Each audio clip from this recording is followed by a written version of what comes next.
Hey you guys, welcome back to the channel. Today, the Fitzpatrick girls and I are whipping you up a sweet treat. The inspiration for patterns sometimes comes and goes right through completion with no hesitation. This particular design did not go that way, but has kind of a fun backstory. If you follow the channel and you're part of the Club Grace subscription program through the virtual doll convention, then you're already aware of my friendship and the collaboration with Rachel Hoffman.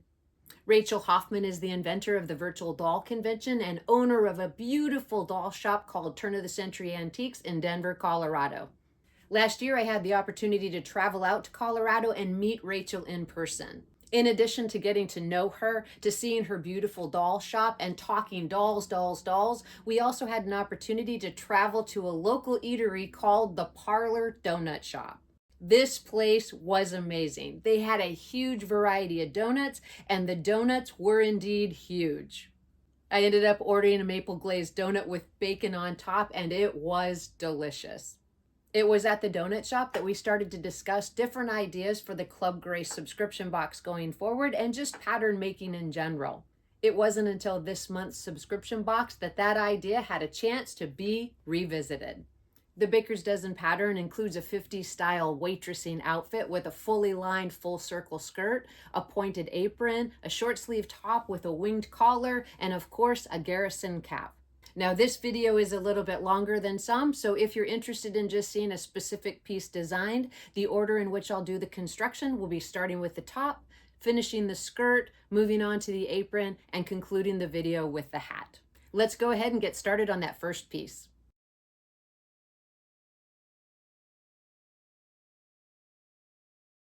To start our sewing tutorial for the Baker's Dozen pattern, we're going to start with the top.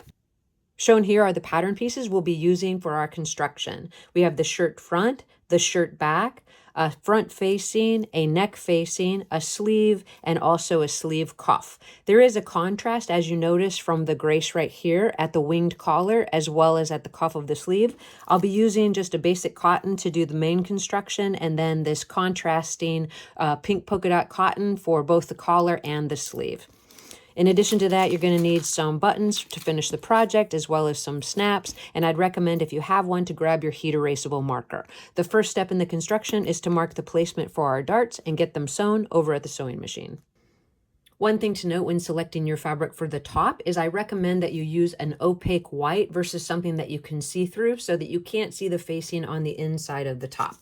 Next, we'll grab our pattern piece. We'll put a small hole in the top and bottom of all the darts, place it over the actual fabric, and with a heat erasable marker, mark that placement.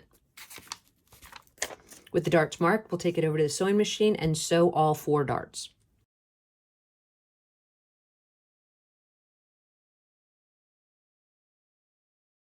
You want to remember to leave your strings long enough that you can tie them off after you finish sewing the darts.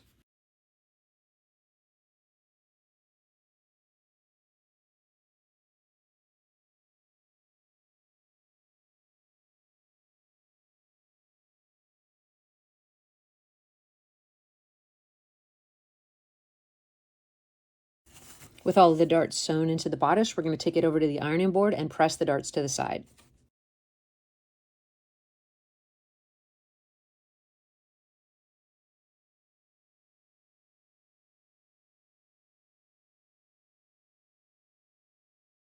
With our darts pressed, we'll sew the front and back together at the shoulder seam.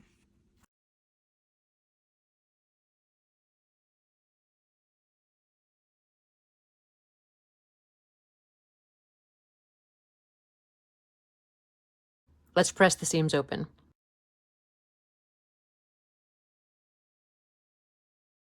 With our shoulder seams pressed open, we turn our attention to the facing. There's 2 front facings as well as a neck facing. We're going to place them right sides together and sew the shoulder seam for the facing, and we're also going to run a zigzag stitch along the inside raw edge.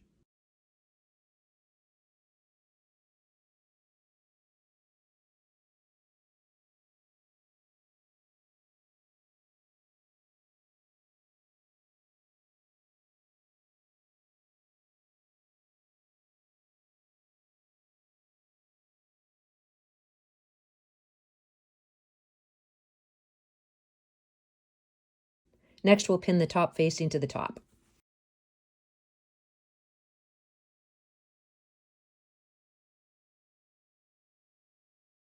You'll sew up both front sides as well as around the neck opening.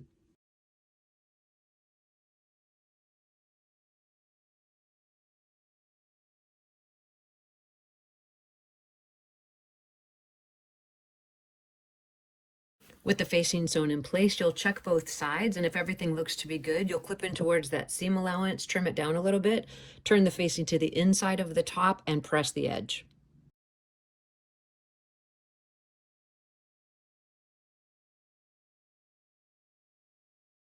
Next, we grab our sleeve and our sleeve cuff. The first thing you want to do is you want to place the sleeve cuffs wrong sides together and press it.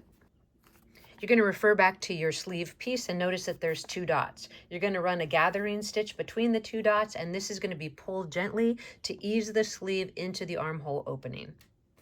You're going to pull those gathers gently, and you're just creating a rounding at the top of the sleeve cap. You're going to pin it right sides together to the armhole opening and go ahead and get it sewn in place.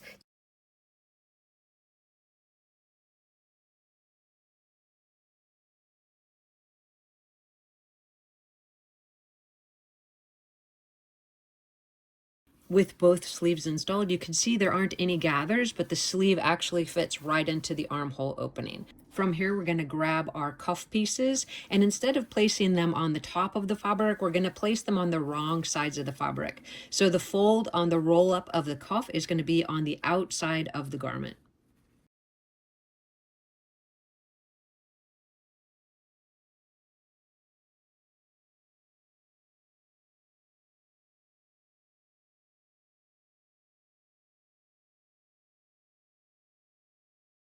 With both of our cuffs sewn on, we're going to trim that seam allowance back. We're going to turn the contrast to the right side of the fabric and give it a press.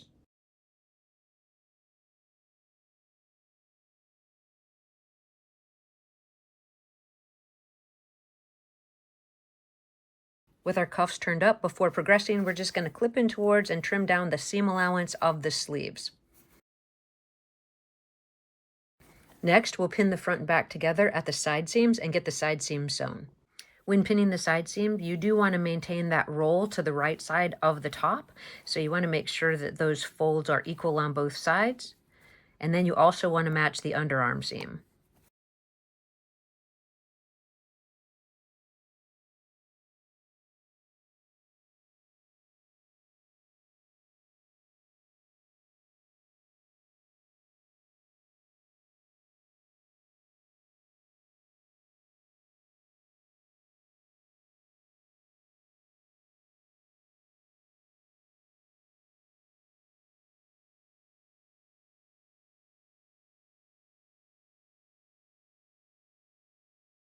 We'll clip in towards that seam allowance and press the side seams open.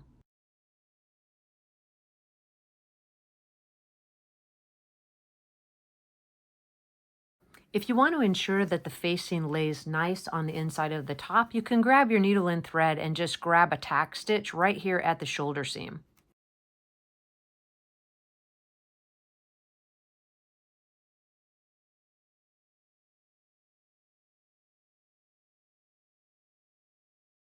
The progress with the top is coming together great. The next step is going to be to go ahead and hem the top. The way that I like to do this when it has a facing is I like to turn the facing out to the other side and do the 1/4 inch seam allowance over the facing to start, and then I turn the rest of the edge up 1/4 of an inch and do a top stitch. In addition to sewing the facing back, I did also run a zigzag stitch along the hem edge. I'm going to trim in towards that corner to get a nice crisp turn, and then I'm going to turn the hem up 1/4 of an inch.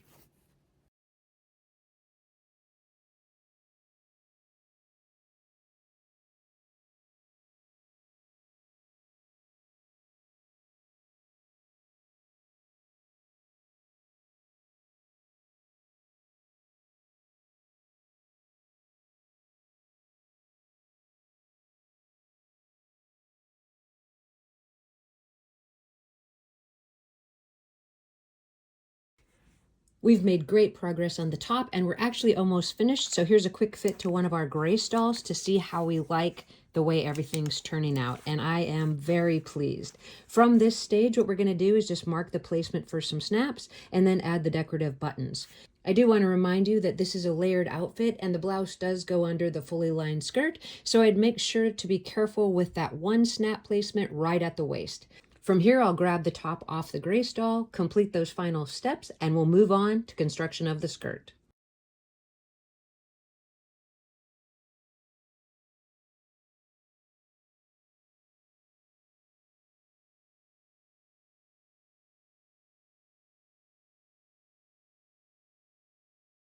So the first element of our project is done to complete construction of the baker's dozen pattern. From here, we'll set the top to the side and get started on the fully lined circular skirt. You're going to use 3 pattern pieces for construction: the front of the skirt, the back of the skirt, and the waistband. The only additional items you'll need to construct the skirt is some single-sided fusible interfacing for the waistband to give it a little more stability, and then a 2-inch zipper. But you can also use a longer zipper and just cut it down to size. The fabric that I'm going to be using for the project today is Sweet Tooth Donuts by Robert Kaufman. The lining is just going to be a simple white polyester lining, and the construction is a breeze. Let's go ahead and get started. The first step is to take your back sections of the skirt, place them right sides together, and sew the center back seam from the hem edge to the dot as indicated on the pattern.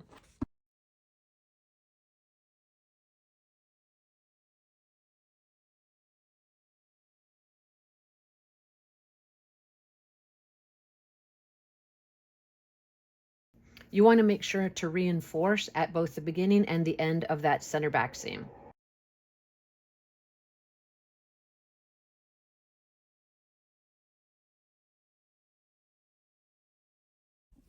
With the center back seam pressed open, we'll grab our zipper, place it in the zipper opening, and sew it in place. You can do this either with your sewing machine or by hand.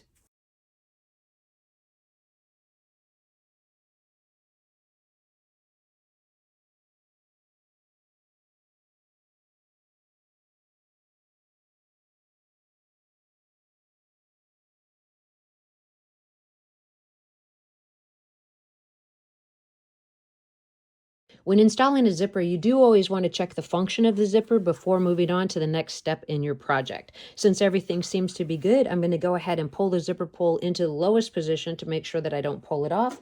And then I'm going to trim off the extra zipper tape at the top of the skirt. You'll grab your skirt front section, pin it to the back section with right sides together, and sew the side seams.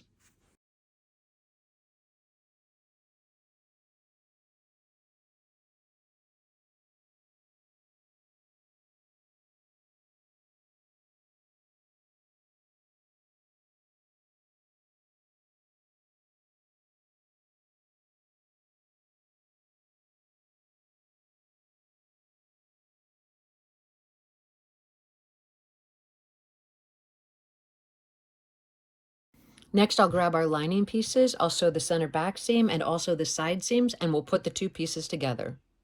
Next, you're going to grab that lining that you've constructed. You're going to place it right sides together to the skirt and sew it together at the hemline.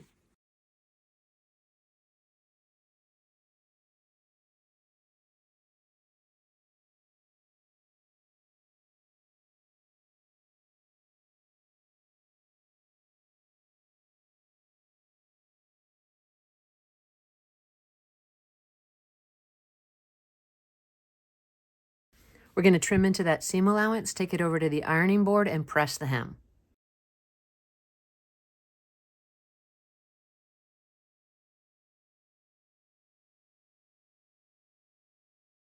With the hem edge pressed, we're going to take our needle and thread and we're going to hand finish the lining of the skirt to the zipper tape.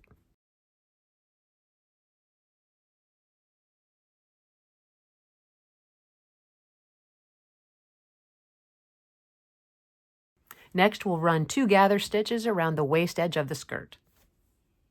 I don't always run 2 gathering stitches at the top of a skirt, but in this case I recommend that you do because of the lining. You want to make sure that you can pull the gathers evenly without creating any deep tucks or puckers in the waistband once you get it installed. We've applied the fusible single-sided interfacing to the waistband and cut it out. The first step is going to be to fold it in half lengthwise and give it a press so we get a nice crisp edge to the waistband at the top. Next, we'll grab our waistband piece. You do want to look at how the waistband is going to close, and in this case, there's going to be an under tab on the left side. We're going to sew a 1/4 inch seam allowance with right sides together on the right, a 1/4 inch seam allowance with right sides together on the left, and then you're going to angle in with another seam allowance of a 1/4 of an inch to create the tab. You're going to need to clip in towards that seam allowance once you have those seams in place.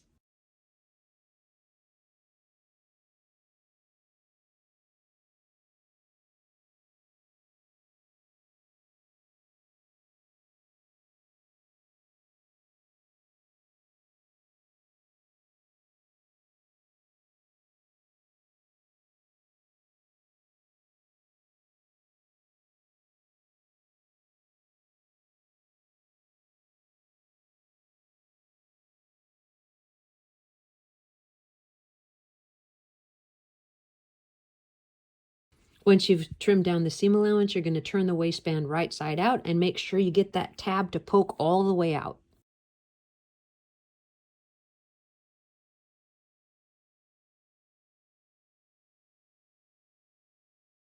With the waistband turned and pressed, you can see our tab right here. This is how the skirt is going to close in the back with the snap just above the zipper. So from here, we can go ahead and start pinning our waistband to the skirt using the single layer, and the tab will be the starting point. Just like this. You want to make sure that you've pulled the gathers evenly all the way around the skirt and sew the waist edge.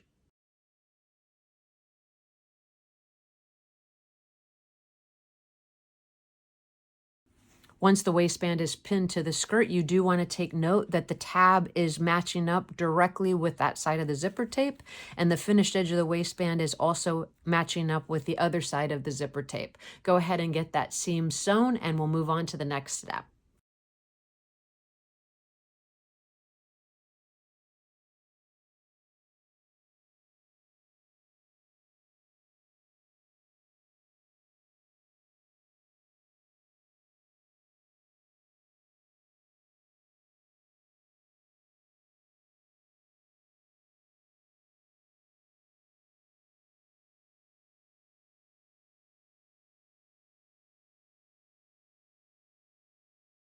You do want to check both sides to make sure everything looks good and that you didn't create any deep tucks or puckers in the waistband. If it looks to be good, then you're going to go ahead and grab that lower gather stitch and pull it out.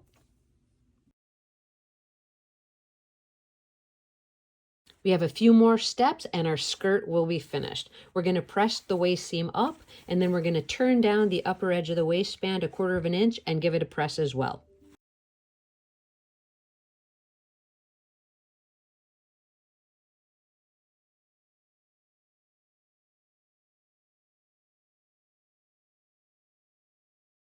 With the upper edge of the waistband pressed, we're going to fold it to the inside, covering the waist seam, and hand finish it with a needle and thread.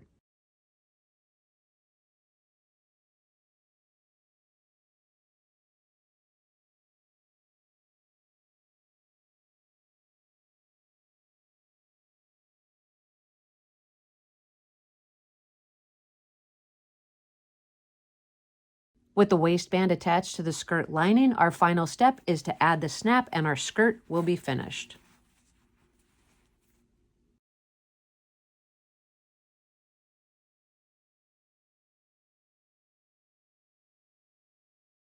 The final step to really make it look nice would be to grab your iron and give it a final steam.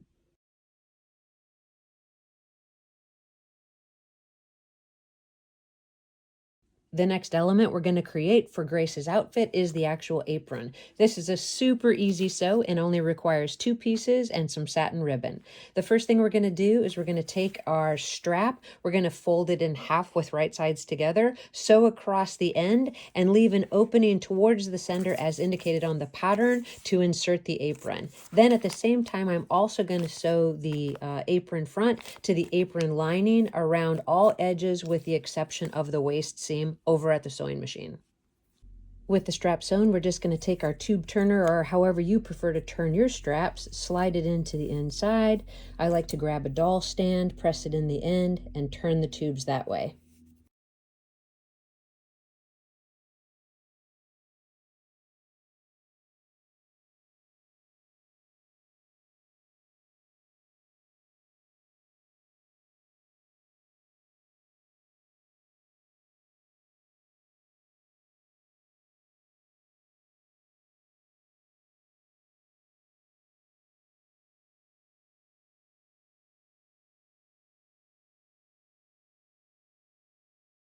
Once you have your apron turned and pressed, you're going to grab your satin ribbon and add the trim. I sewed mine 1/4 of an inch from the finished edge of the apron.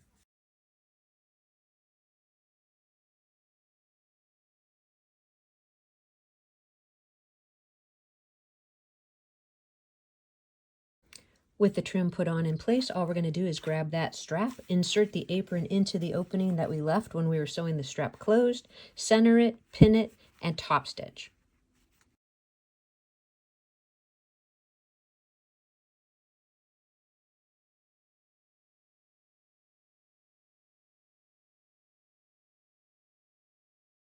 With our apron complete, we literally just have our hat and our whole project will be finished. There's 2 pieces to the hat, the top of the hat and the hat brim. The first 2 steps in construction is to sew the hat top together with right sides together, and then we'll also sew the center back seam of the brim sections.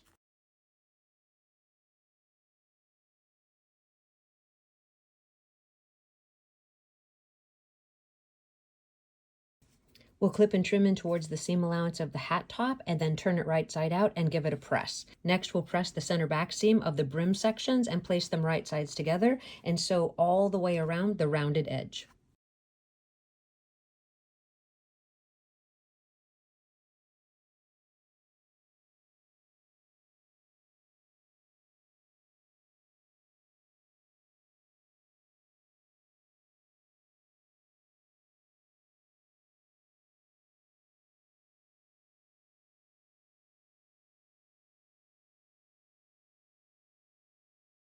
Once you have the brim and the lining sewn together, you're going to clip in towards that seam allowance, turn it, press it, and apply the trim.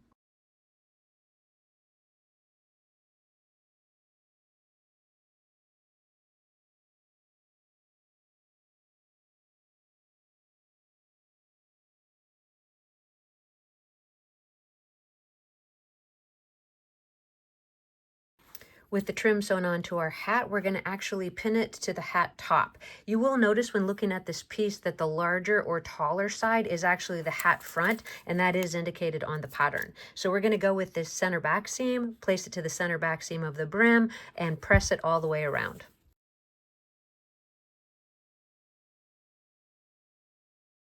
You will notice as you bring the hat brim around that it is going to cross the center front of the hat, and these pieces are just going to overlap each other.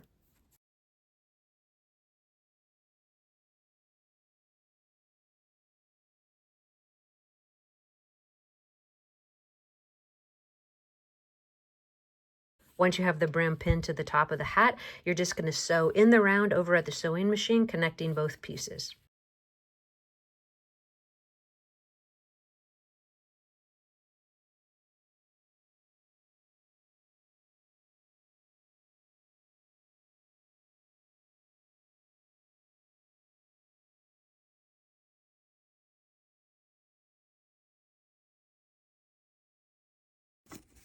With the brim sewn to the hat top, we're going to grab the lining pieces. We're going to sew across the top of the lining, but we're going to leave an opening to turn the hat right side out.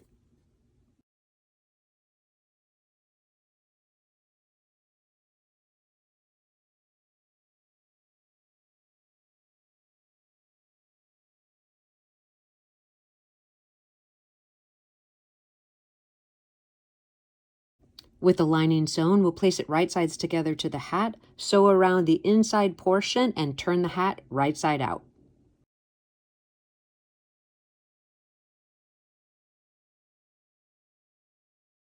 With the lining sewn to the hat, we're going to turn it right side out through the opening that we left in that seam.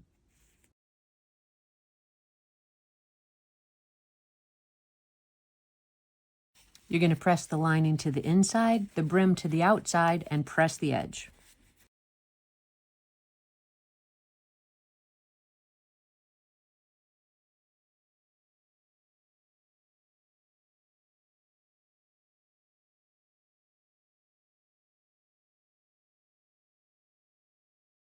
Before the hat's actually complete, you do want to take a needle and thread and sew closed that opening you used to turn the hat right side out.